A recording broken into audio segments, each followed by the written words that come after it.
এই সময়টায় কিন্তু বেল মাখা খেতে অনেক মজা লাগে। হ্যালো এভরিওয়ান, আসসালামু আলাইকুম। আপনারা সবাই কেমন আছেন?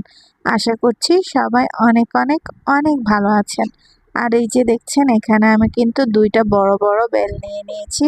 আর সাথে নিয়ে নিয়েছি কয়েকটা শুকনো মরিচ ভাজা, বিট লবণ, পরিমাণ মতো চিনি আর পরিমাণ মতো মরিচের গুঁড়ো। এরপরে আমি বেলগুলোকে ভালো করে ফাটিয়ে নিয়েছি। ফাটিয়ে নিয়ে আমি কিন্তু বেলগুলোকে এই যে দেখেন একে একে প্লেটের মধ্যে নিয়ে নিচ্ছি।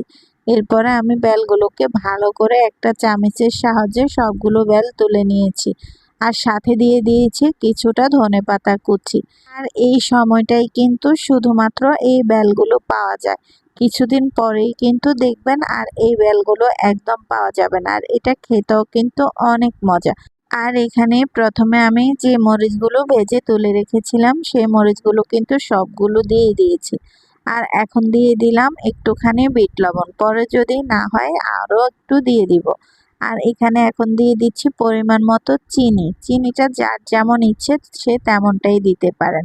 এরপরে দিয়ে দিচ্ছি পরিমাণ মতো একটু মরিচের গুঁড়ো। আর এগুলো দিয়ে কিন্তু আমি একদম ভালো করে মেখে নিব। আর বেলটা যত ভালো করে মাখা হবে ততই কিন্তু মজা হবে, যেহেতু এই বেলগুলো কিন্তু পুরোপুরি পাকা ছিল না, আধা পাকা ছিল, সেজন্য এগুলোকে ভালো করে মেখে নিতে হবে।